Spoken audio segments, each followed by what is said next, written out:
RBI governor Shaktikanta Das ने एक बड़ा बयान दिया। उन्होंने कहा, हमारी अर्थव्यवस्था उचित गति से बढ़ती रही है, दुनिया की 5वीं सबसे बड़ी अर्थव्यवस्था बन गई है। दरअसल भारतीय रिजर्व बैंक यानी आरबीआई की मौद्रिक नीति समिति एमपीसी की बैठक के नतीजों का ऐलान कर दिया गया।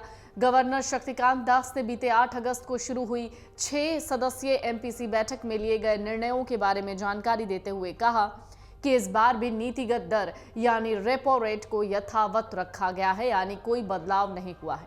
मतलब रेपो रेट 6.5% ही रहेगा। होम लोन या ऑटो लोन लेने वालों पर ईएमआई का बोझ नहीं बढ़ेगा। ये एक बड़ी राहत है।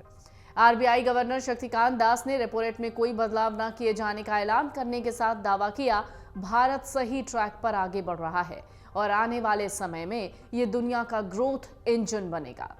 उन्होंने ये भी कहा कि हम दुनिया की 5वीं सबसे बड़ी इकॉनमी है और हमारी इकॉनमी में ग्रोथ लगातार जारी है। भारत फिलहाल ग्लोबल इकॉनमी में हो रहे बदलाव का फायदा उठाने के लिए सबसे बेहतर स्थिति में है। वैश्विक विकास में भारतीय अर्थव्यवस्था लगभग 15% का योगदान दे रही है। देश में महंगाई के उच्च स्तर पर पहुंचने के बाद इसे तय दायरे में वापस लाने के लिए रिजर्व बैंक ने मई 2022 के बाद से लगातार 9 बार रेपो रेट में इजाफा किया था। इस अवधि में यह दर 250 बेसिस पॉइंट बढ़ाई गई। हालांकि महंगाई पर कंट्रोल के साथ ही केंद्रीय बैंक ने इसमें बढ़ोतरी पर ब्रेक लगा दिया। फरवरी 2023 के बाद से इसमें कोई बदलाव नहीं हुआ। एक्सपर्ट्स भी उम्मीद जता रहे थे आरबीआई रेपो रेट को स्थिर रखा जा सकता है। इससे पहले अप्रैल और जून में हुई बैठक में भी इस दर को स्थिर रखा गया था। रिजर्व बैंक ने रेपो रेट को स्थिर रखने के साथ ही आरबीआई ने एमएसएफ बैंक रेट यानी 6.75%, जबकि एसडीएफ रेट को 6.25% पर बरकरार रखने का फैसला किया है। आरबीआई ने वित्त वर्ष 2024 में जीडीपी ग्रोथ 6.5% रहने का अनुमान जताया है, जबकि अगले साल 2025 की अप्रैल-जून तिमाही में जीडीपी ग्रोथ का अनुमान 6.6% जाहिर किया गया है। शक्तिकांत दास ने कहा कि एफवाई यानी फाइनेंशियल ईयर 24 की पहली तिमाही में रियल जीडीपी ग्रोथ 8% रह सकती है। एमपीसी बैठक के नतीजों का ऐलान करते हुए आरबीआई गवर्नर शक्तिकांत दास ने देश में टमाटर की कीमतों का जिक्र किया।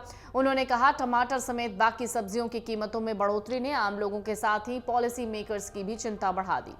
उन्होंने कहा, जुलाई-अगस्त महीने में महंगाई बढ़ने का अनुमान है। सब्जियों के दाम बढ़ने से महंगाई में उछाल संभव है। रिजर्व बैंक ने कारोबारी वित्त वर्ष 2024 के लिए खुदरा महंगाई दर यानी रिटेल इन्फ्लेशन रेट 5.4% रहने का अनुमान जाहिर किया, जबकि इसके पहले यह अनुमान 5.1% था। रेपो रेट क्या होती है ये भी जान लीजिए। रेपो रेट वो दर होती है जिस पर आरबीआई बैंकों को कर्ज देता है, जबकि रिवर्स रेपो रेट उस दर को कहते हैं जिस दर पर बैंकों को आरबीआई पैसा रखने पर ब्याज देती है।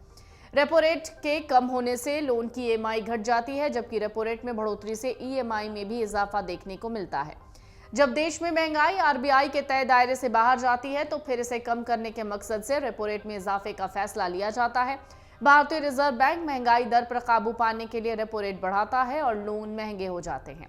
लोन महंगा होने से इकोनॉमी में कैश फ्लो में गिरावट आती है, इससे डिमांड में कमी आती है और महंगाई दर घट जाती है। रेपो रेट के अलावा एक और चीज होती है reverse repo rate. Reverse repo rate वो दर होती है जिसके मुताबिक रिजर्व बैंक अन्य बैंकों को डिपॉजिट पर ब्याज देता है। जून में खुदरा महंगाई दर 4.8% रही थी। अमर उजाला अब आपके टीवी पर भी।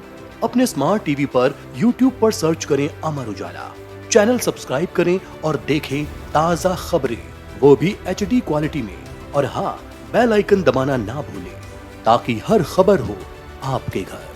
अमर उजाला, निष्पक्ष, निर्भीक, निरंतर।